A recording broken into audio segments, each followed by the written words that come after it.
Olá, boa tarde, feliz ano novo, seja bem-vindo, seja bem-vinda mais uma vez à nossa primeira reflexão do ano. E essa questão do ano novo, ela vem com uma questão muito. O nosso tema de reflexão de hoje, com o nosso querido José Otávio Aguiar, vai ser um tema que é muito propício, né? A importância de aproveitar o tempo, né? Essa questão, agora que nós estamos passando nessa questão de ano novo, né? Mais um tempo que passou, mais um tempo que se abre. É uma oportunidade muito grande da gente fazer uma reflexão muito importante nesse momento que a gente está passando, né? Bom, entre outras coisas. Então, nós gostaríamos de dar as boas-vindas a você, Otávio, agradecer imensamente a sua presença, a sua generosidade em conduzir essa reflexão para a gente, o seu tempo, a sua dedicação, o seu carinho. E antes de passar a palavra para você, eu gostaria de convidar a todos a fazer a nossa oração de abertura, elevando os nossos pensamentos a Deus, nosso Pai de amor, sabedoria, infinita misericórdia e bondade. Nós te louvamos, Pai, por todas as bênçãos que derramas sobre nós. Agradecemos o dom da vida, agradecemos o nosso livre-arbítrio, agradecemos a bênção da reencarnação, agradecemos a presença amorosa de todos os nossos benfeitores amados em nossas vidas, nos auxiliando, nos inspirando, nos conduzindo. Agradecemos a presença de nossos guias espirituais em nossas vidas também. E agradecemos a presença de todos os irmãos que se encontram reunidos aqui conosco nesse momento, trabalhadores do Cristo, a quem entregamos as nossas vidas e a quem dedicamos as nossas vidas para o nosso próprio benefício. Assim pedimos a orientação dos nossos mentores hoje nesse trabalho e que nós possamos usufruir o tempo que vamos gastar aqui, não gastar, investir aqui. Essa questão, novamente, né, é um tempo que nós vamos estar juntos, é uma importância, é a importância de aproveitar esse tempo novamente para o nosso próprio benefício. Graças a Deus. Mais uma vez, Otávio, muito obrigado por estar aqui com a gente.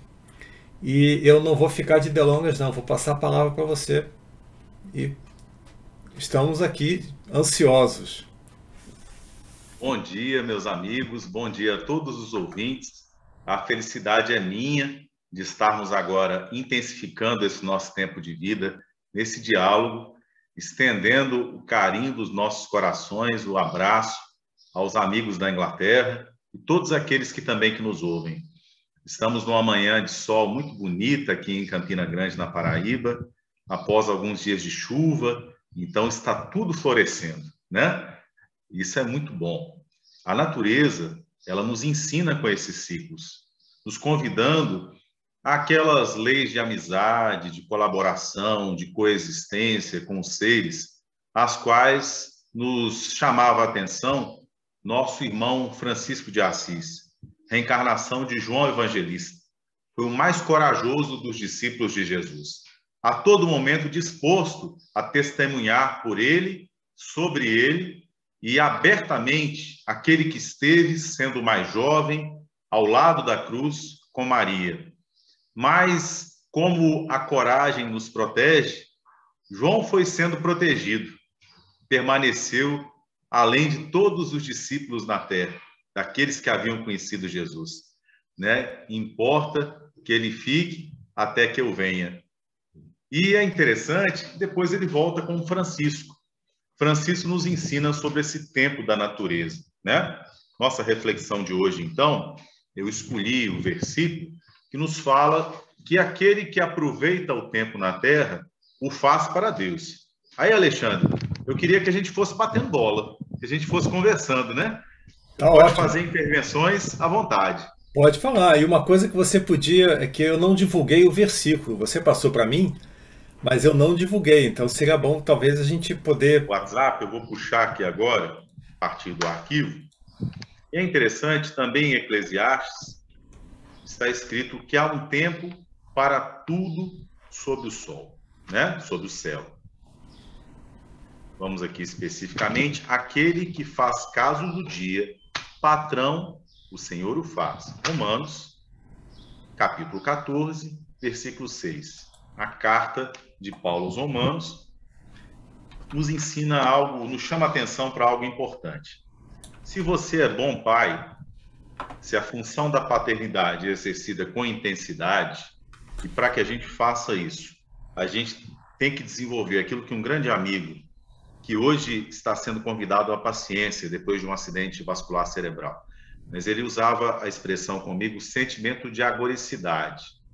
E ele falava desse sentimento de presença no agora, sem o qual não é possível, por exemplo, ser bom pai ou ser bom marido. Não é possível estar em qualquer atividade com qualidade e intensidade pensando em outra. Então, se nós somos bons pais, a nossa atribuição de paternidade aumenta. Pedro era um pai extraordinário e acabou que a sua paternidade, Pedro apóstolo, se estendeu sobre os discípulos. E mais tarde, ele perfilhou muitas crianças que não tinham quem cuidasse delas. Então, tudo que nós cultivamos com carinho, o nosso jardim, as nossas flores, as nossas crianças, né, se desenvolve. Deus nos cultiva assim, com esse cuidado com a natureza da nossa espécie. E espera que nós estendamos esse cuidado para aqueles que crescem no nosso canteiro, ao redor de nós, né? Deus nos cuida no nível em que nós nos encontramos, no nível pensamento e vida. Emmanuel usa essa metáfora, né? Deus acalenta cada ser no seu nível evolutivo, havendo a mesma importância para o verme e para o anjo, que representa a divindade diante do verme. Então, como todos estão em um processo evolutivo, se há uma hierarquia evolutiva, cuja presença e autoridade é irresistível, na medida em que nós ganhamos evolução, ganhamos também sobre responsabilidade sobre esses seres, sendo claro que não há uma diferença de importância, né? Então, assim, a criança de 8 meses tem a mesma importância do adolescente de 16 e do idoso de 80. Cada um cumpre o seu papel e é acalentado sem sobressaltos, sem exigências absurdas ou descaridosas da divindade, para o nível de evolução, maturidade que esse ser já alcançou. Então, a nossa alma poderia ser comparada no tempo a uma espada japonesa. Eu sempre fui fascinado, porque muito próximo da cultura japonesa e da cultura chinesa, houve convivências ao longo do tempo da minha encarnação de proximidade com as duas culturas, a partir da presença em artes marciais, do estudo dos clássicos chineses e japoneses e da própria presença amiga dentro das colônias. Presença essa que eu partilho até hoje, né? Com amigos muito próximos. E aí sempre fui fascinado pelo processo de forjamento da espada japonesa. Sem que nós esqueçamos que as armas, como nos lembra Lao Tzu, são instrumentos de infelicidade, ou são recipientes de infelicidade. Mas aqui nós vamos nos referir ao processo de construção da tenacidade, da têmpera da lâmina, que era considerado um segredo, que era cultivado e transmitido por gerações entre os artífices. E como os japoneses colocam a alma em tudo que eles fazem, essas espadas alcançavam eficiência sem paralelo. Inicialmente, havia uma barra de ferro cuja liga era cuidadosamente cuidada, o amálgama entre os metais, e poderosamente marretada durante um bom tempo. Até que então ela fosse dobrada e redobrada e ficava uma barra de ferro bastante áspera. Por fim, eram usados diferentes tipos de esmeril. Até que ao final, quando a espada já estava espelhando quem olhava ou trabalhava sobre ela, passava-se um papel de seda e o trabalho estava terminado. Nossa alma também é assim. Quando nós nos entregamos à condução divina, com docilidade, isso é um ato de consciência, quando nós adquirimos o livre-arbítrio, nós começamos então, inicialmente, quando éramos planta, quando estávamos ainda nas transições do mineral para o vegetal, obedecíamos de forma instintiva. E Deus cuidava de nós pelos elementos do instinto. Mas quando nós ganhamos o livre-arbítrio, ganhamos a liberdade de desobedecer. Então, quanto maior é a nossa desobediência, que geralmente representa uma ruptura com essas leis e imperativos de amizade, de colaboração, de associação, com os diversos níveis que nos envolvem, então, esmeris muito duros, marretadas, são usadas para que a nossa alma se aprimore. Mas na medida em que a nossa alma vai ficando mais branda, esmeris mais leves vão sendo necessários para isso. A nossa indisciplina, a nossa incompreensão, os cristalizam no tempo em estados de petrificação espiritual.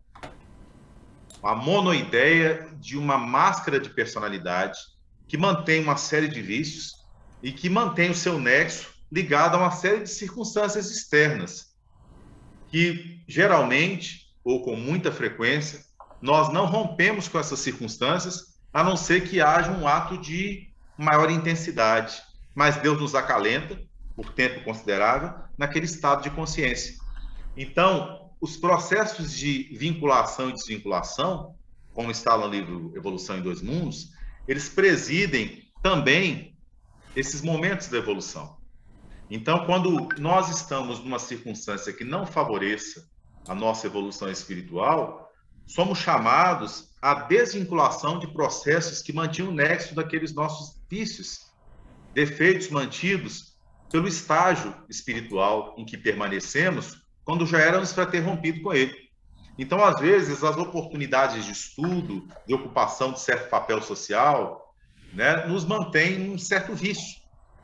E a gente tem que mudar de posição. E essa desvinculação promove em nós, no momento da sua ocorrência, porque é uma poda, um sofrimento. Né? Mas é um sofrimento que, nesse caso, ele não se caracteriza como prova, apenas. Ele é um sofrimento incentivo, porque nós nos acostumamos muito, porque julgamos a pedagogia divina pelos nossos padrões tacanhos, a pensarmos a justiça, o amor e a caridade de forma desvinculadas. Por isso que é sempre bom, em todo início de aproximação, em que as pessoas começam a se aproximar da casa espírita, que a gente chame a atenção lá para o capítulo 11 do Livro dos Espíritos, para a única das leis morais que é composta, a lei de justiça, amor e caridade. Eu sempre chamo a atenção que essa lei pode ser comparada a um bolo. As pessoas gostam de fazer pão de queijo, igual a gente lá no interior de Minas. O bolinho inglês tão gostoso daí, né? Os cakes, aquelas cucas alemãs, né? Eu já falei disso em lugares diferentes. E comparava a lei, se você usa ovo, farinha de trigo e compõe uma receita, e depois você não consegue separar. Você não consegue separar os componentes. A lei de justiça, amor e caridade é assim. Ela se exerce em sincronicidade. E só é necessário usar 3 termos para designá-la no idioma francês, da codificação, porque nós nos afastamos da matriz da primeira revelação. Lá na Torá, a palavra justiça aparece como tzedek e a justiça social como tzedakah. De forma que, se nós trouxéssemos a lei de justiça, amor e caridade para a língua da primeira revelação, para o nexo da primeira revelação, a lei de justiça, amor e caridade seria a lei da tzedakah, né? Se a gente traduzir tzedakah como caridade, fica insuficiente. Se a gente traduzir como justiça, fica insuficiente, que não é tzedek, é tzedakah, é justiça social, né? Mas se você fala justiça, amor e caridade, você se aproxima desse nexo. Eu vou dar aqui um exemplo de como isso se faz no tempo. Judeus antigos dividiam a terra de uma forma muito semelhante com o que nós fazemos hoje. Nós cortamos a terra ou em retângulos ou em quadrados, né? A terra agrícola, agricultável. E na hora de colher, eles colhiam em círculos. E o que sobrava desses círculos, as pessoas que não têm casa, as pessoas que não têm condição de trabalhar, aquelas pessoas que estão doentes, as viúvas, que era um componente importante daquela sociedade e que deveria ser cuidado, está na lei que elas sejam cuidadas, sejam amparadas, ninguém pegava para elas. Elas iam e colhiam isso que sobrava do círculo em relação ao retângulo ou ao quadrado. E essa é a tzedakah, né? A comunidade cuida das pessoas que estão deficientes, porque no tempo eu também posso estar no futuro nessa mesma situação. Então, eu me remeto de novo aqui a essa necessidade de colaboração, de amizade. Por exemplo, agora nós somos chamados a arquitetarmos vacinas contra os vírus, entre eles o coronavírus, que há 2 anos nos ocupa. É bem interessante que, por caminhos diversos, a ciência chegou a vacinas. né? Você tem o DNA, você tem o hospedeiro, você tem o processo tradicional. Mas esses processos de construção de vacina, eles são processos que ainda refletem nosso nível de evolução de considerar o vírus um inimigo. Então, nós incentivamos a nossa imunidade a lutar contra ele, né? No futuro, nós trataremos as doenças considerando esses seres necessitados de adequação. Então, as bactérias, os vírus, no tempo, estão em evolução junto conosco. Vou dar um exemplo bem cotidiano. Se nós colocássemos atrás da porta de casa uma cadeira, a cadeira nos serve maravilhosamente. Cadeira é uma coisa maravilhosa, né? Mas uma cadeira atrás da porta não é uma coisa adequada. Ela está com um problema de adequação. Se eu pegar o estrume das galinhas ou dos bois e colocar no centro da minha sala, ele está inadequado. Então, eu tenho que exercer o meu papel evolutivo no tempo e adequar, dosar, discernir, distribuir no lugar certo. Então, esses seres, né, essas bactérias que estão lá no estrume, na terra de curral, eles vão ser úteis ao jardim, eles vão fertilizá-lo.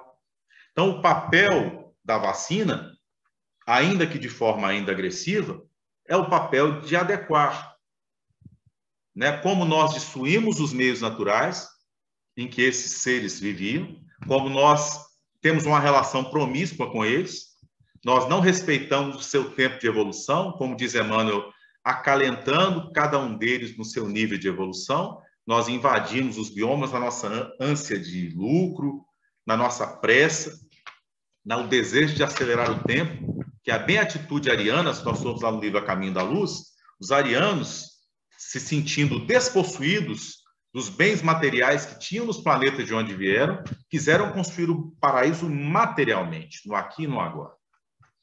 Nenhuma das duas atitudes são atitudes de equilíbrio. Nem a atitude de buscar a vida espiritual estando vivendo na carne, nem a atitude de buscar os benefícios ilimitados da liberdade espiritual, tentando projetá-la nesse mundo limitado. Mas todos os nossos erros são aproveitados pela divindade, que, como diria Emmanuel, nos acalenta no nível evolutivo em que nós nos encontramos.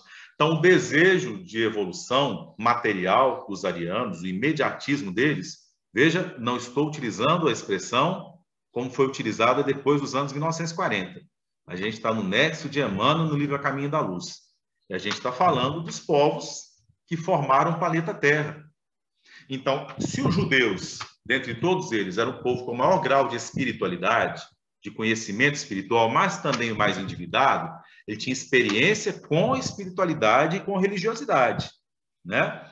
A gente sabe, o Emmanuel usa essa frase, é muito adequada, que o medo é o berço rústico da fé.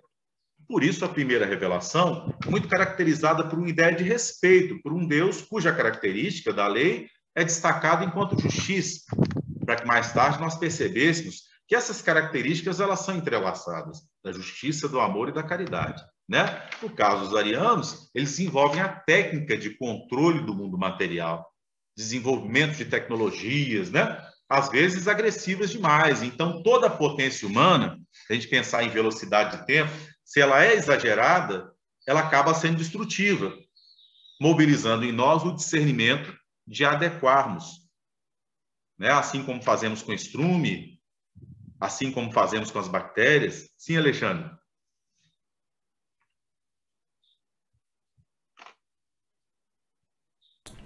Só fazendo uma contribuição, você comentou essa questão, né, dos arianos, né?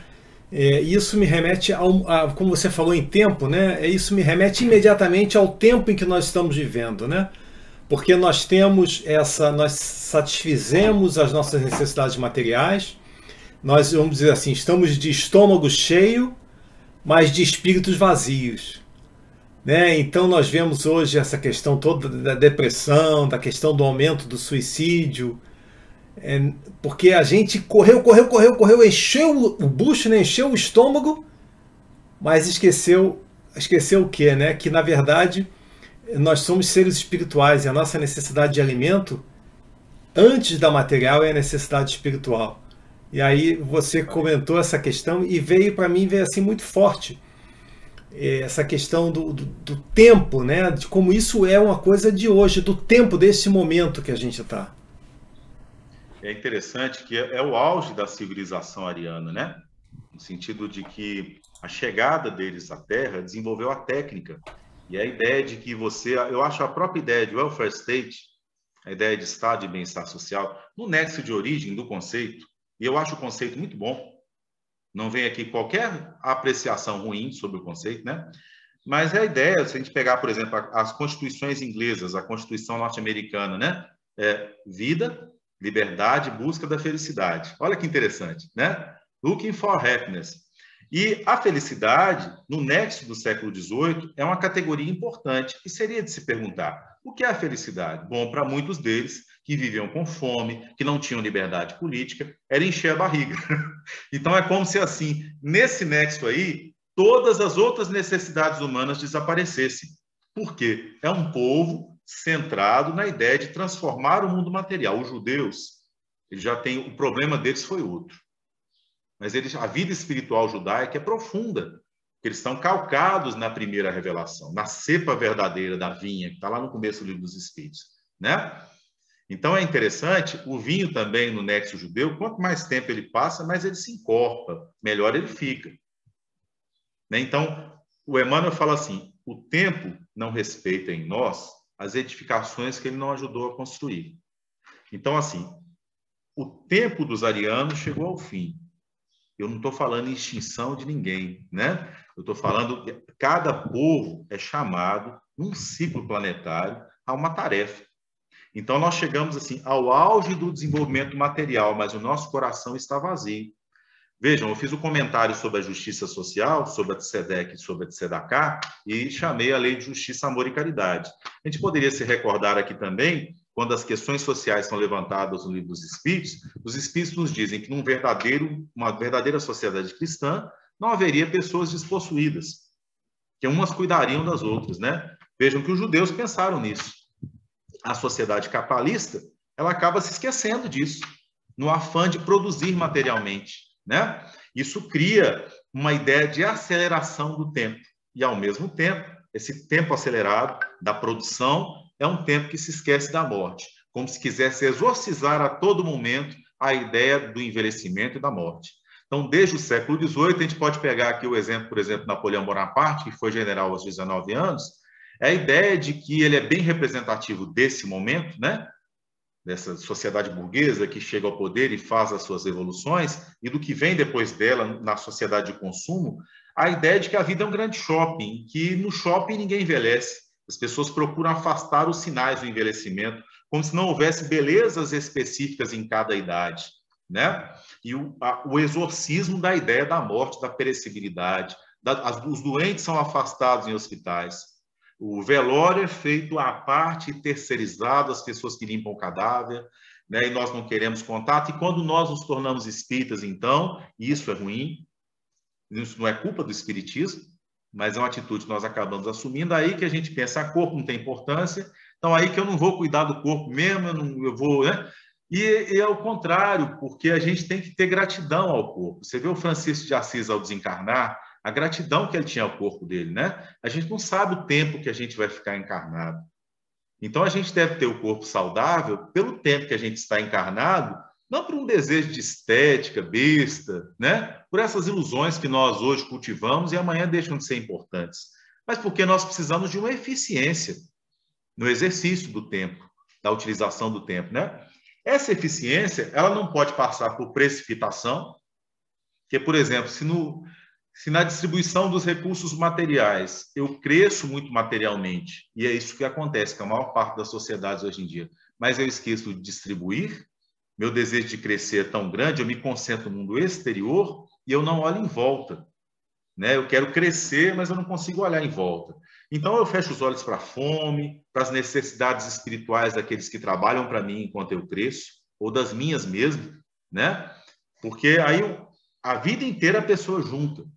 Chega um momento que ele não sabe para quê. Vamos pensar aqui uma metáfora simples, no cultivo da simplicidade, que valoriza sempre as nossas reflexões espíritas, né? Pense numa coisa material que você deseja ter, aquela que você anela.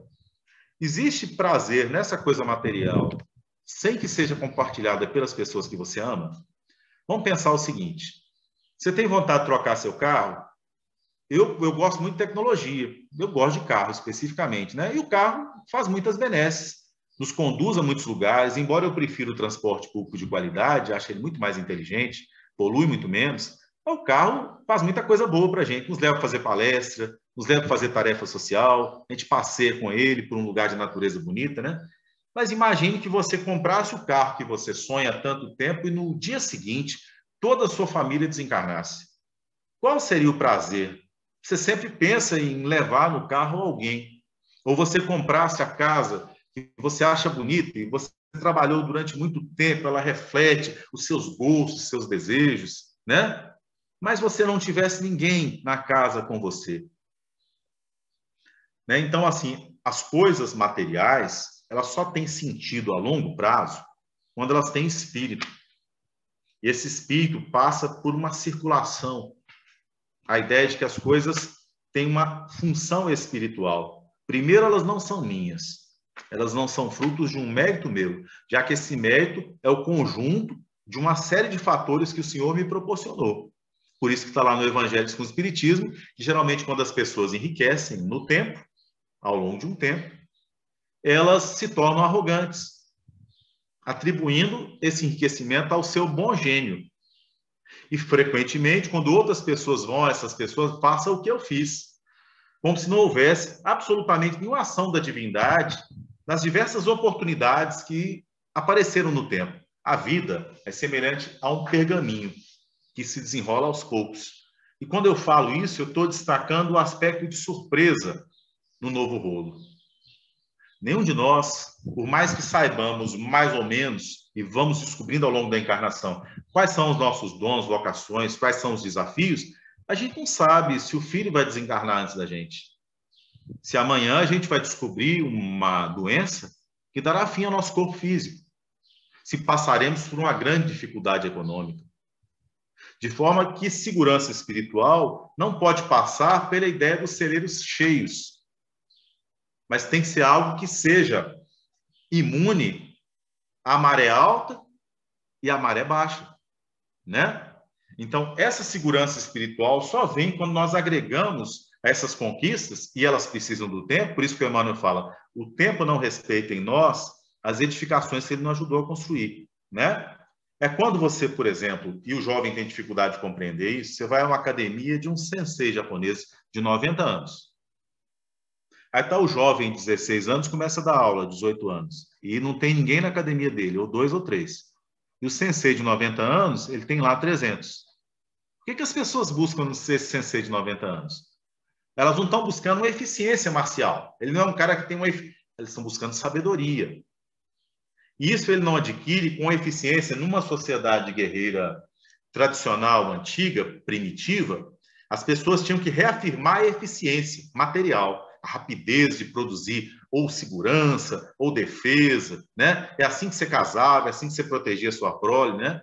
Nós já alcançamos um nível em que a sabedoria ela tem mais função do que a eficiência imediata.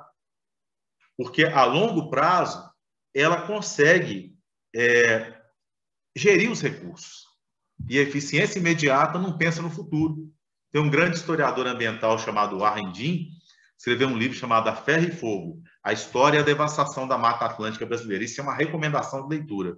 Vale a pena, né? E tem aí em inglês para ler esse livro, é um clássico. E ele cita um ditado triste brasileiro, logo ao início, né? Que existia no período colonial. Quem vier depois que se arranje.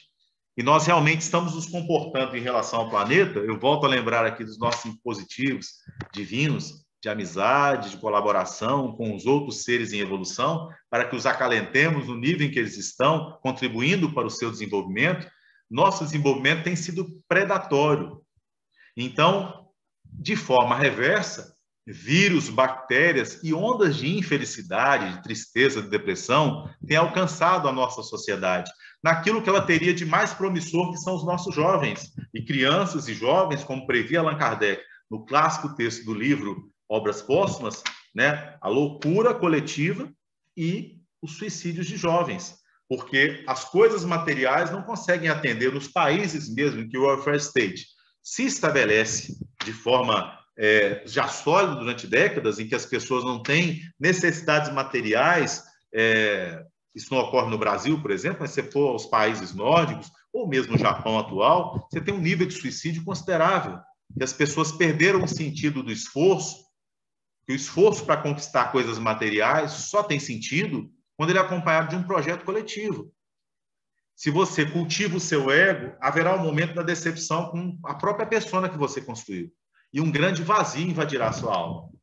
Naquele mesmo momento em que você parecia conseguir realizar todas as suas fantasias, prazeres materiais e realizações, elas não terão sentido, né? Então, a amizade, por exemplo, desinteressada, ela só se solidifica no tempo. O amor, o casamento, a família se solidificam no tempo.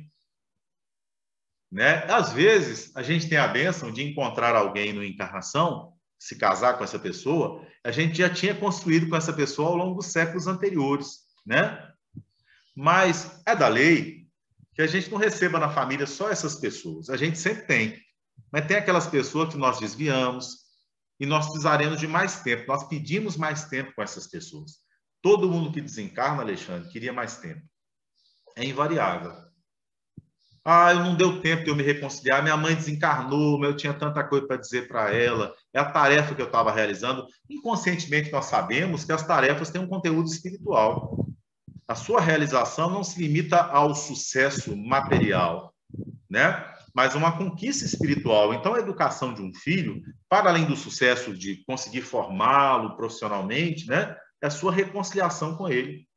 Que ele pode se tornar um grande médico, um grande engenheiro, mas não conseguir olhar nos seus olhos, ou quando passa por um sofrimento que leva à beira do suicídio, ou às vias de fato do suicídio, não consegue conversar com o pai ou conversar com a mãe. Não se estabeleceu, ao longo daquela trajetória de auxiliar a formação material, profissional, um contato de formação espiritual, que tenha dado uma solidez, raízes a essa árvore, né? Uma árvore sem raízes, ainda que muito bela, aí na Inglaterra tem carvalhos belíssimos, inesquecíveis, né?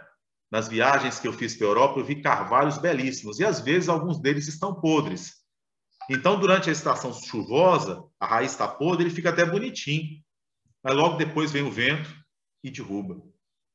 E você tem um salgueiro, uma palmeira, que ela dobra e volta, né? Porque a raiz é forte. Então, é importante que a gente reforce as raízes, e as outras coisas virão em decorrência. Né? É importantíssimo que a sociedade aprenda a crescer em silêncio, crescer para dentro. Agora que nós crescemos para fora, é hora de aprender a utilizar o tempo para crescer para dentro, fortalecendo as raízes da nossa espiritualidade. Sem isso, perderemos o sentido da existência. Um grande historiador chamado George Bee, ele nos propôs que pensássemos o tempo pela sua passagem em velocidades. Então, nós teríamos o tempo do acontecimento, lá em francês ele chamava de événementiel, o tempo do evento, né? The time of speaking, na hora, né? Você tem o tempo da conjuntura, a econômica, por exemplo, né? E você tem a longa duração. Por exemplo, você tem as estruturas de pensamento que elas demoram a se romper.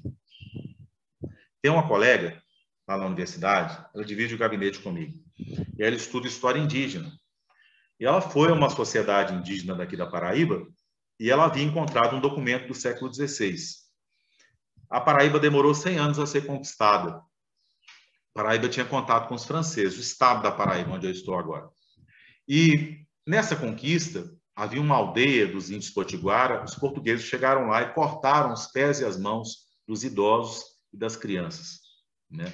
E esse evento havia sido, ele não tinha registro. E a minha colega encontrou, 2 dias antes de visitar a aldeia, o documento que falava disso. Então, ela não falou disso com os índios. Mas entrou na aldeia, uma moça de 16 anos, foi para ela e encontrou o evento com detalhes, só que ela não tinha a data exata em que aquilo tinha acontecido. Era uma tradição, geralmente de transmissão feminina, e lá estava naquele substrato de representações essa mágoa, esse evento. que ocorreu, né? Ocorre isso na memória desses povos que não tem essa cronologia da passagem do tempo que a gente tem, mas ocorre também no nosso subconsciente. Então, assim, quando alguém nos encontra agora, nos lembrando de um evento, às vezes evoca em nós uma lembrança, uma reminiscência, sempre com a vibração, né? Com as energias e com a presença dos desencarnados que viveram aquilo, de 1945, 1939, 1923, no outro corpo que nós ocupávamos, naquele momento em que a gente se encontra, embora em corpo diferente, evoca-se aquela vibração. E, às vezes, aquelas energias que estavam represadas, se havia se esquecido delas por um tempo, elas passam a ser mobilizadas, podendo gerar em nós tanto uma atitude, por exemplo, se lá em 1923 eu era muito rico, eu posso me comportar me encontrando com alguém de forma irresponsável, financeiramente, porque eu entro naquela continuidade, ou então eu viver um relacionamento que não existe mais, começar a me sentir num outro tempo, né? Mas ocorre com mais frequência ainda o ódio, a mágoa, ou então a atração, né? O bem-querer, que se expressam naquele encontro de circunstâncias, né? Como diz o Emmanuel, o tempo não respeita em nós as edificações que ele não ajudou a construir, né? Mas ele não passa também por nós em vão. Então, esses momentos são aqueles momentos em que o nó é desfeito. E nós temos oportunidade de gerenciarmos essas memórias, esses acúmulos do passado de energia, né? Suponhamos, por exemplo, no passado, você destruiu um casamento, tomou os bens, causou a desencarnação de alguém. Nessa encarnação, a moça que você tomou do outro, digamos assim, né? Nasce como sua filha. Você tem a oportunidade de amá-la de forma desapegada, um amor que só o pai pode ter. Num dado momento, na faculdade, ela conhece um rapaz. Se aproxima desse rapaz e você deve a esse rapaz, que é o rapaz que você tomou os bens. E você construiu ao longo de alguns anos esses bens. Aí você permite o casamento dos dois, não obstante você não ter uma simpatia muito grande com ele, você esquece isso que você sente, você pensa, importante que ela o ame. Num dado momento, você permite o casamento dos dois e leva essa moça no altar e entrega nas mãos dele. Daí a 2, 3 dias, estou falando de um caso que eu conheço, né? Não estou hipotizando, você desencarna. Tendo devolvido os bens, a moça, né? Tendo recebido no seio da sua família aquele que você tinha causado a desencarnação. Então, o tempo sempre nos permite retomarmos e refazermos, que é a lei de justiça, amor e caridade. Por isso que está lá em Lucas a parábola do mordomo infiel. Porque havia um mordomo que cuidava da prensa de azeitonas frescas para a produção do azeite de oliva extra virgem e da feitura dos fardos de trigo em sistemas de meagem e terçagem, né? Era um capataz da fazenda. E o senhor, o dono da fazenda, descobre que ele está roubando e o chama na sua presença. Quem conta isso é Jesus. É em particular para os discípulos. Portanto, é uma parábola de puxão de orelha, né? E é uma parábola de muito difícil compreensão. Tem 2 mensagens que nos ajudam a entender. Uma delas se chama Granjear Amigos, joguem no Google, Emmanuel Granjear Amigos, né? A outra se chama Tabernáculos Eternos.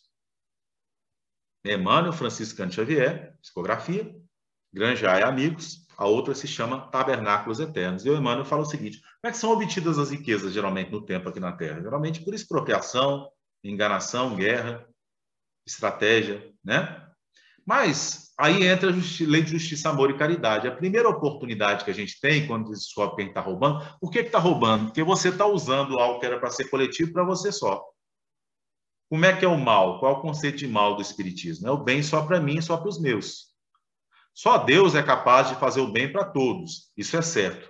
Mas eu devo procurar a verossimilhança, a aproximação, fazer a justiça no nível em que eu posso. Deus não me pede mais. Mas também não é justo, não é aceitável que eu rompa aquelas leis de amizade, de colaboração, me apropriando do que seria para todos. Por isso que o Zaqueu é exaltado. Zaqueu é um homem rico, mas é um homem que sabe distribuir. Então, a riqueza não é um problema. O problema é o assambarcamento individual. Então, o que acontece? A pessoa vem pobre? Isso é a compreensão errada. Inicialmente, você é chamado a dividir. Você é o mordomo da injustiça. Você roubou. E o que que o senhor faz? Ele chama, o capataz chama os que deviam. Quantas ânforas de azeite de oliva você deve ao meu senhor? 50. Não, agora você deve 25. Quantos fardos de trigo você deve ao meu senhor? Ah, eu devo 100. Você deve 50. Aí todo mundo fica muito amigo dele. Numa lógica normal, e é Emmanuel que nos resolve esse quiprocó aí, o cara está fazendo cortesia com o chapéu dos outros. Está roubando 2 vezes, né? Ainda está se tornando popular, mas Jesus disse, granjeai amigos com as riquezas obtidas a partir da injustiça, porque eles os receberão nos tabernáculos eternos. Aquele que tem lhe será dado, o que não tem lhe será tirado, né? Ou seja, você é chamado inicialmente não à carência, à falta, né? À vivência da justiça no seu nível de dor exata que você causou, mas a consertar, né? Simplesmente a consertar ou a não cobrar. Você nota se alguém te pede para andar 1 passo, você anda 1 milha. Se te pede a capa, você dá também a túnica, e aí você fica quite, que você sabe que não vem cobrança para você que você não mereça. Aí você já pega mais leve no processo jurídico. Você está no triângulo amoroso, não vai, minha filha, seja feliz, né? Vai, você solta, você dá a quem te pede, né? E aí você é o mordomo da injustiça. Você consegue granjear amigos. Quando a mentora Matilde chega lá no mundo espiritual, Gregório, seu filho, tem que ser auxiliado, Gregório não tem amizade, mas ela é cheia de amigos. Então, seus amigos se mobilizam para ajudar a pessoa que é improvável, né? Se você chamasse aí um bandido e disser, vamos ajudar fulano, ele não tem amigos. Mas se ele tem alguém que gosta dele, essa pessoa pode mobilizar seus amigos, seus bônus hora, né? Em favor dele. Isso tudo é uma questão de tempo. Há estados espirituais em que o auxílio não pode vir imediatamente.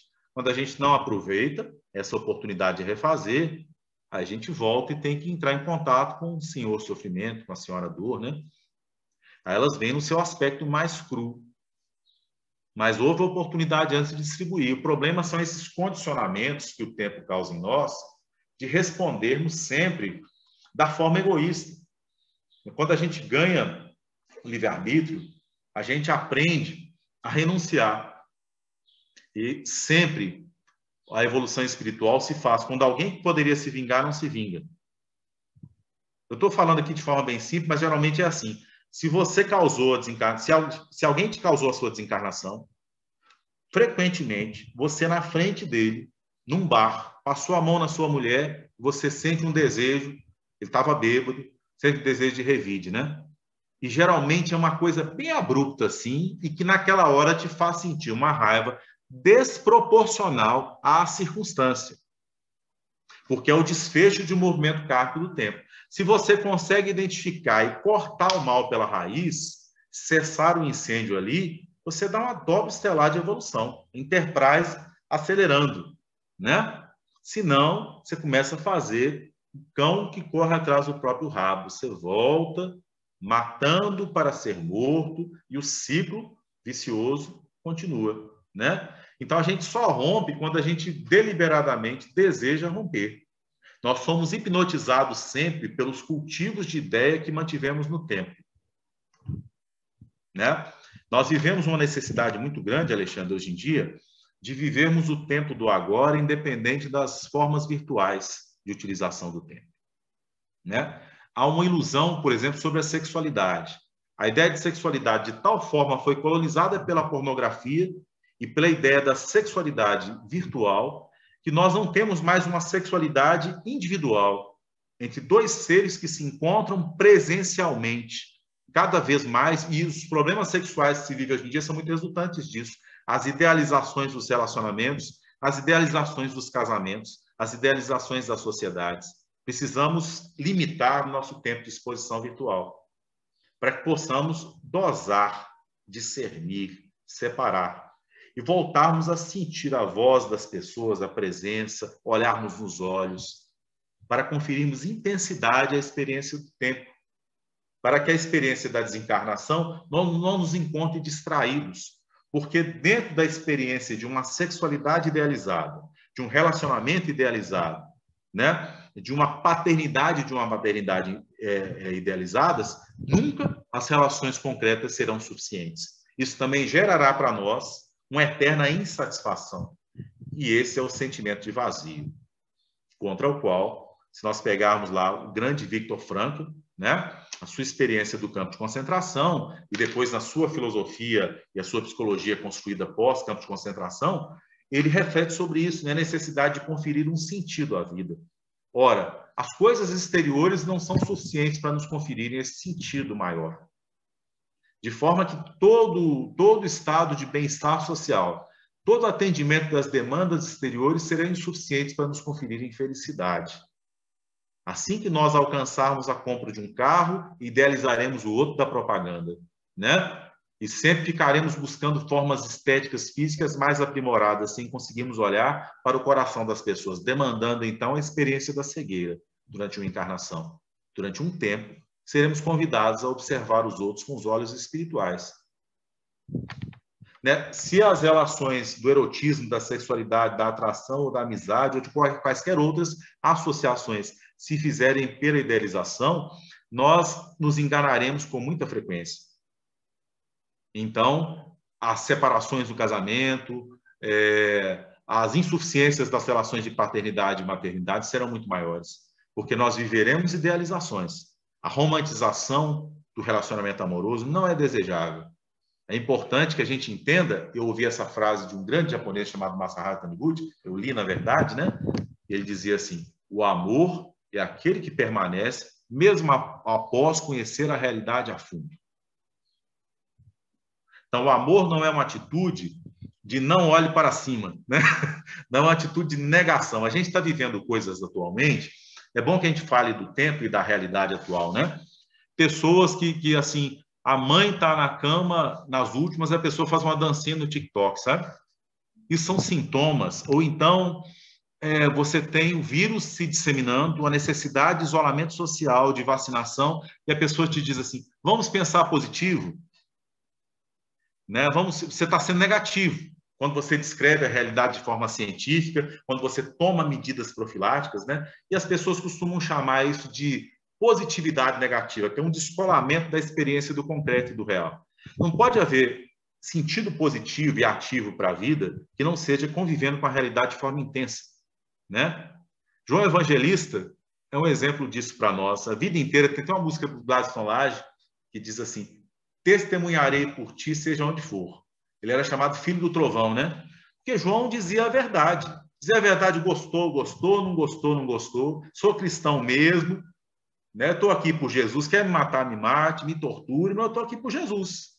E essa coragem o protege ao longo da vida inteira, né? É quem está do lado da cruz, ele não está pensando, será que eu vou ser preso? Né? Porque eu estou aqui, o que vai acontecer comigo? Né? A experiência da fidelidade do João, uma experiência muito interessante. Ele está pensando no agora, né? Para o João Evangelista, isso depois caracteriza também muito a personalidade da próxima encarnação dele, que é o Francisco de Assis, né? O espírito, assim, demora muito a reencarnar, uma coisa de 800 anos para preparar um espírito desse para reencarnar, mas aquela coisa da intensidade, né? O Francisco era intenso, né? No contato com o Hanseniano, no contato com os animais, né? Por que o lobo de Gúbio se dobra a ele? Porque ele é a verdade pura. O Chico, uma vez, estava um cachorro, encontrou com ele, se soltou, um Rottweiler. E aí pegou no pescoço do Chico pelas costas, assim, aqui assim. Aí, naqueles instantes tensos, né? O Chico conversou com o cachorro. Ô, meu filho, eu sei que você está com muita fome. E é o seguinte, não me faça mal, não. Pode ficar mansinho, eu gosto muito de cachorro. Você se assente aí, porque eu vou te dar comida. Venha comigo até em casa, que eu te dou toda a comida que tem na geladeira. E assim, quando o Chico contava isso, ele contava que se passaram alguns minutos, porque é o tempo daquele ser entender, para além das palavras, o que o Chico dizia com o coração, né? Mas vejam que é um contato do princípio do cachorro com a alma do Chico. E aí, o cachorro se assenta docilmente, segue o Chico. Chega na casa do Chico, o Chico pega toda a carne que tem na geladeira, dificuldade econômica que ele passava, que ainda é Pedro Leopoldo, e dá para o cachorro. Tudo. Né? E aí a irmã dele, por que você não deu um pouquinho? Né? Dá um pouquinho, o cachorro já está satisfeito, você deu tudo, que eu prometi a ele que daria tudo. Veja a lição que a gente tem com esse espírito sobre a importância da fidelidade. Se você não pode cumprir, não prometa. Quantos espíritos se enrolam no tempo por conta disso? Os obsessores são pessoas que nós prometemos amor, fidelidade, amizade, e nós não cumprimos. Então, justamente aquele sentimento de identificação que eles tinham conosco, né? Eles se sentiram traídos. Daí o ódio tão grande que eles sentem. As obsessões por motivos afetivos são muito grandes. Aí eu lembro de novo, os imperativos da amizade, da colaboração, da sinceridade com os outros, que nós nos esquecemos, buscando os benefícios individuais. Então nós sempre temos que voltar para sermos mordomos do que nós roubamos. Né? É tão bom quando a pessoa confia na gente, é um patrimônio. Né? Meu avô saía de casa e comprava na cidade inteira. Valdemar Aguiar, que ele chamava em Ubar, lá, faleceu aos 87 anos. Tinha crédito na cidade inteira, porque ele pagava, então tinha uma confiança. As pessoas confiavam, pediam conselhos a ele na rua, ele levava a gente da rua para o centro espírita, né? Dava passe, dava banho nas pessoas, aí construiu uma amizade na cidade inteira. Né? Então, isso é um patrimônio que a gente não consegue sem tempo. Você não consegue, mais você esteja apaixonado por alguém, saiba que daqui a 10 anos vai ser, se for amor, vai ser muito mais intenso. Há 20 anos, 30 anos, aí você sabe o que uma pessoa que ficou 50 anos casada sente com a desencarnação do marido e da esposa. Mas, ao mesmo tempo, quando a relação é intensa no presente, você é alimentado pela sensação da consciência tranquila, pela relação do cultivo verdadeiro, e a desencarnação é mais fácil. Ainda amando muito. A desencarnação é mais difícil, não obstante a experiência da separação, que é sempre dor, quando permanecem culpas, incompletudes, né? Mas a gente deve viver o hoje como se fosse desencarnar de noite. O Confúcio dizia isso: se viver ao amanhecer, não importa que morra ao anoitecer. Então, assim, há coisas que permanecem longa duração na alma da gente, sabe? Os vícios são assim. Ou a gente identifica quais são esses vícios e procura modificá-los no ato da vontade, tem aqui o livro Pensamento e Vida, tem um capítulo para isso, né? De vontade. Ou então virá a experiência da desvinculação. Para que a gente, sob aquele movimento, não é assim, a tiririca está teimando em crescer no meu jardim. Né? Eu arranco uma, arranco duas, arranco três, até que ela vem e se espalha. Eu tenho que ir com a enxada. A enxada é a experiência de ruptura, em que ela vai servir de humus para outra planta. Ela estava se afirmando, ela estava inadequada. E agora ela vai servir. Vou jogá-la na raiz da outra planta, e ali, já esfacelada pela enxada, ela vai formar o humus, né? Ou qualquer erva daninha que vocês pensem aí, né? O próprio conceito de erva daninha é muito, muito ruim, porque nada é daninho, né? Só está no lugar errado. Né? Então, assim, no tempo é assim. Às vezes a gente gasta muito tempo da vida da gente com inutilidades. Chega próximo da desencarnação, idealizando coisas, né? Aquela coisa que você tem, você quer ter um carro melhor. Mas é bom para você ter um carro na sua idade, no lugar que você mora, você tem uma necessidade absoluta dele, né? O que é o essencial? Aquela conversa da Maria, da Marta e de Jesus. Jesus chega na casa de Lázaro, que era irmão das duas, então Maria fica embevecida, ouvindo a conversa de Jesus, né? E Marta começa a se movimentar pelas coisas imediatas. Nossa, chegou Jesus, eu tenho que lavar o pé dele, tenho que fazer comida para ele, né? Se chega uma visita, a gente fica assim, imagine Jesus, né? Então a gente dá uma certa razão para Marta. E Maria lá de boca aberta ouvindo Jesus. Aí Marta falou: mestre, fala com ela que me ajude. Ela fica aí te ouvindo, né? E Jesus responde de uma forma extraordinária, né? Marta, Marta, você se ocupa de muitas coisas, mas só uma coisa é importante. O que é essa coisa que Jesus fala que é importante? Agora na vida da gente, no tempo presente, né? E a gente está se ocupando de muitas coisas. Se a gente desencarnasse agora, o que seria importante? Maria ficou com a melhor parte. Um conhecimento do espírito imortal. O que não significa que lavar a casa, preparar água para Jesus, fazer a comida do dia não seja importante, né? Mas tem uma que é essencial. E a gente perde a noção do essencial e termina o tempo da encarnação. A gente tem que andar enquanto é dia, cuidando de adereços, esquecendo daquilo que é importante, né?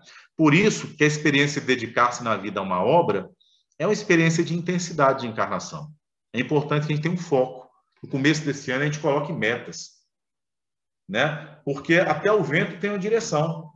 É importante que a gente direcione a energia da gente, né? Uma pessoa que ela se dedica a muitas tarefas desvinculadas entre si, ela não constrói expertise em nenhuma delas. Da mesma forma, o relacionamento. Uma pessoa que tem muitos relacionamentos afetivos não constrói intensidade nenhuma.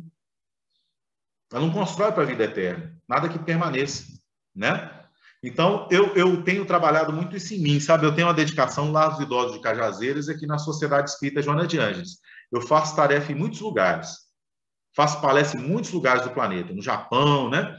Mas, assim, eu nunca deixo que essas palestras tirem o meu tempo de dedicação à casa espírita, que eu escolhi que vai me dedicar com mais atenção. Eu já conheci gente que perde a referência de uma casa espírita. Porque eu não posso só fazer estudo. Eu tenho que ouvir palestra. Eu tenho que ser paciente do passe. Sabe? Eu tenho que ouvir a reflexão de um colega, tenho que sentar aqui com o Haroldo, com o Arthur Valadares, ouvir as inspirações deles, que são, em vários aspectos, fruto da vivência deles no tempo, que angariou um potencial anímico para filtrar o que eles vão me ensinar, que eu não tenho, né? Porque são experiências de vivência cultural também, muito diversas, né? E a gente não tem. O budismo, por exemplo, tem contribuições que o espiritismo não tem, né? Não quer dizer que o espiritismo seja ruim, nem que o budismo seja bom ou seja ruim. São experiências culturais diferentes. Assim, você tem 3 irmãos. Cada irmão vive num lugar do planeta. É lógico que eles vão adquirir percepções ligadas àquilo que eles investiram que eu não tenho. Então, eu preciso aprender com o outro. Os africanos, as religiões afro-brasileiras, por exemplo, né? O Chico uma vez chegou para ele, um rapaz, dizendo que estava dando muita cobra no sítio dele. O Chico falou assim, você precisa de um benzedor da roça. Vai benzer porque o contato com aqueles seres espíritos da natureza, né, que aquela cultura ou indígena ou afrodescendente desenvolveu. Né? E a gente, no espiritismo, a gente não tem essa prática, porque a gente não tem tudo, né? E é bom que a gente não tenha tudo, a gente precisa dessa comunhão, dessa colaboração, dessa amizade, né, no tempo.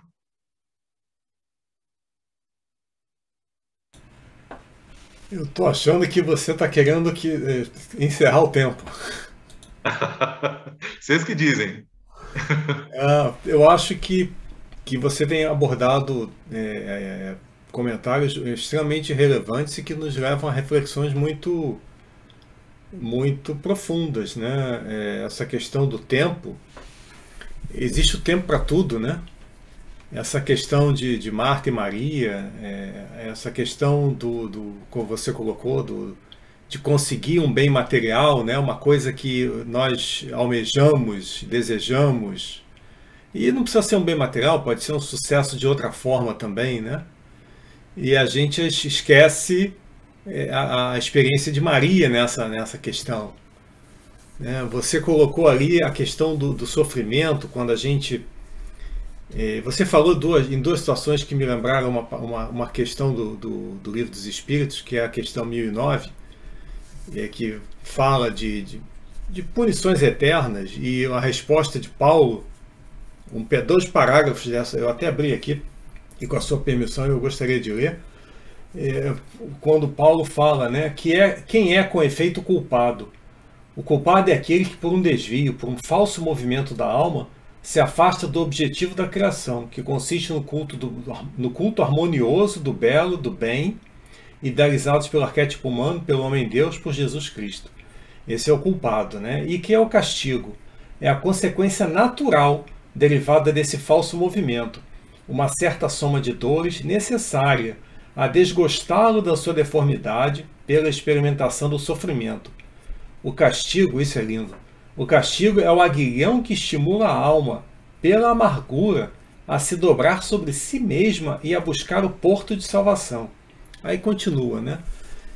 Então, essa questão de que sempre que a gente sai do nosso ponto de equilíbrio,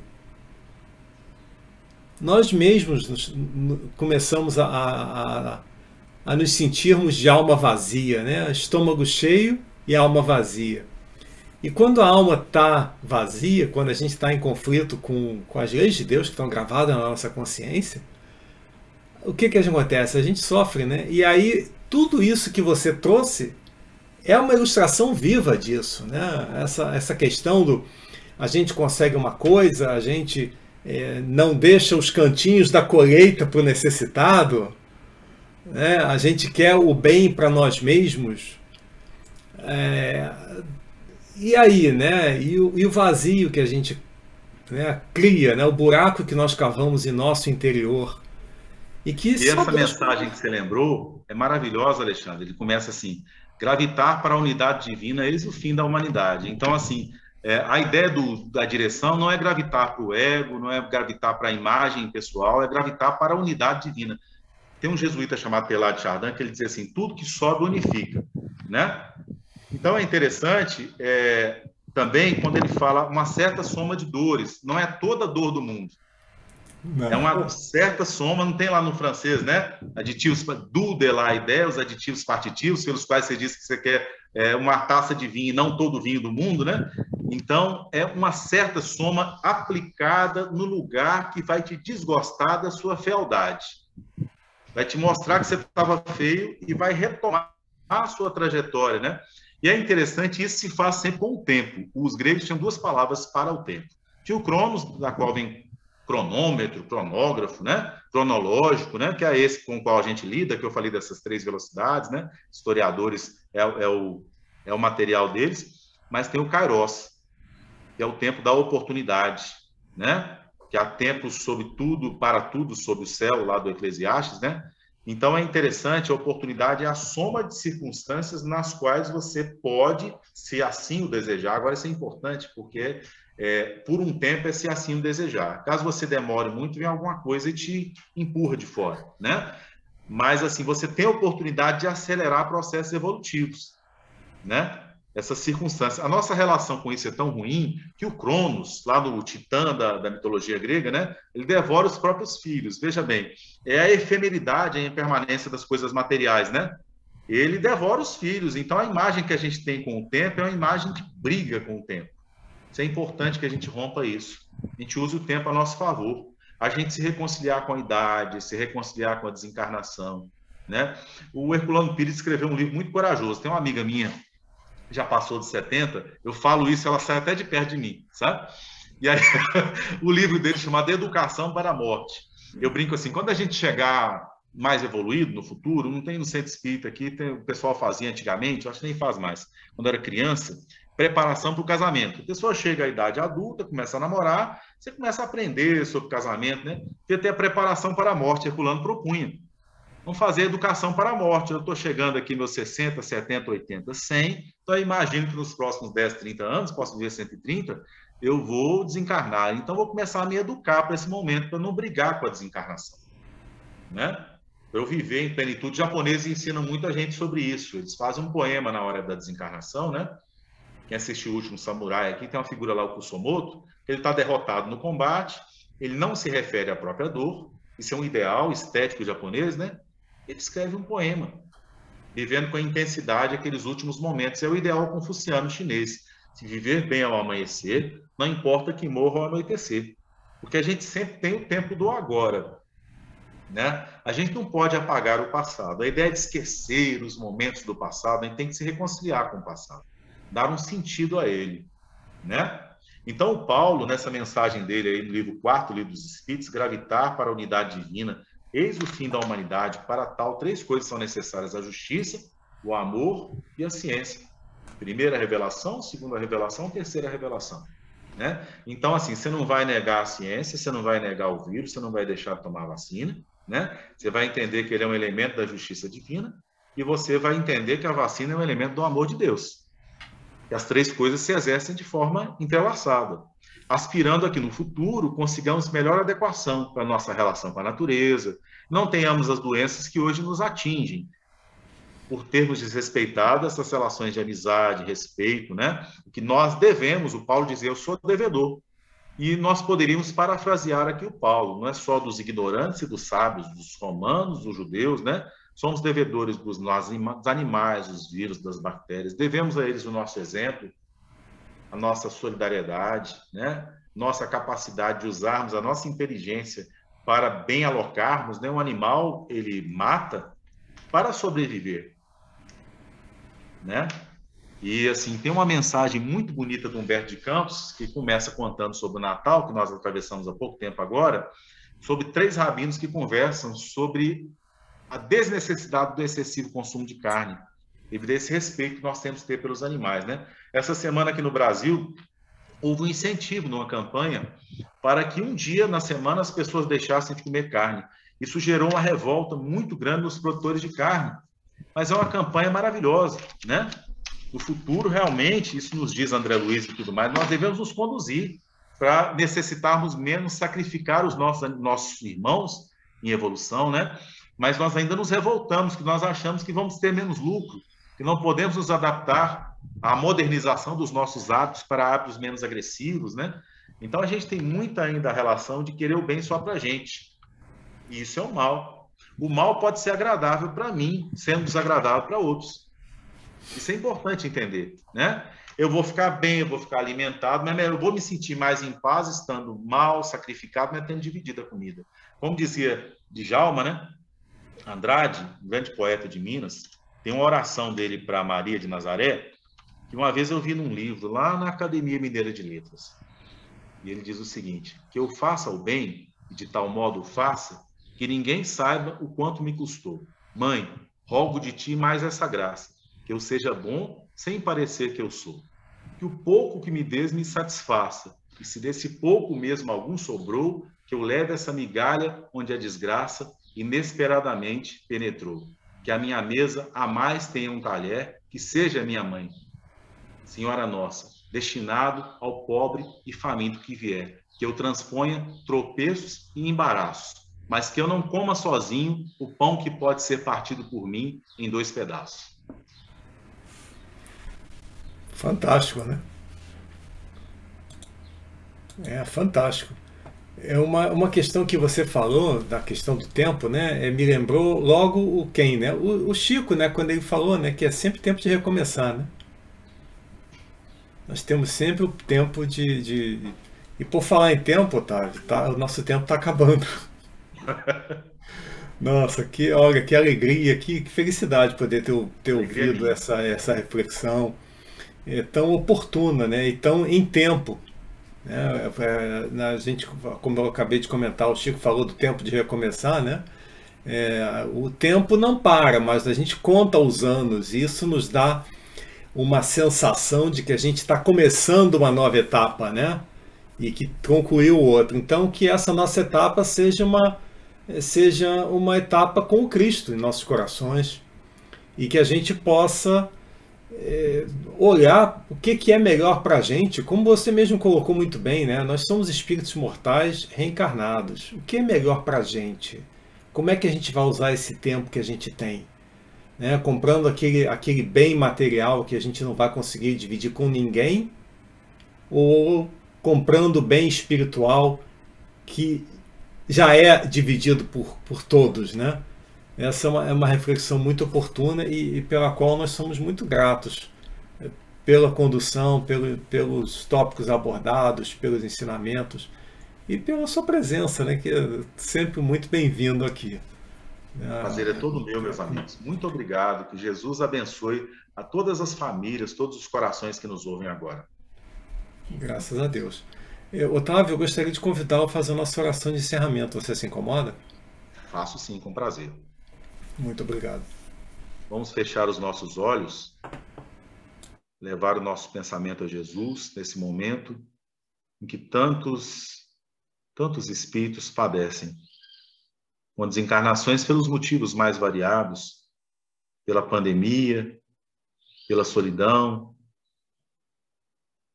pela endemia gigante de tristeza, sentimento de desamparo, falsa ideia de desconcatenação entre os fenômenos da vida, de solidão, pelo egoísmo que acaba gerando falta de sentido nas gerações que sucedem aqueles que trabalham para produzir apenas a riqueza material, sem construírem raízes espirituais. Rogamos, Senhor, que esse deserto receba a chuva do teu amor, que a experiência da morte coletiva que nos alcançou nos últimos 2 anos possa gerar em nós a experiência da valorização do tempo, que possamos vivê-lo com intensidade. Rogamos, Senhor, pelos órfãos, aqueles que permaneceram sem os pais na terra, que possamos não nos ausentar diante dessa experiência da orfandade, estando presentes como aqueles que se voluntarizam com espírito de serviço, para ensinarmos aqueles que estão sem a cultura, sem os valores espirituais, sem aquilo que consola o nosso coração e que nós possamos partilhá-lo. Abençoa, Senhor, cada um dos lares que nos ouvem, alivia as dores com o teu divino consolador prometido. Que assim seja. Graças a Deus. Bom, então o pessoal que nos acompanhou pelo Facebook, muito obrigado. Tenham um excelente final de semana e fiquem todos com Deus.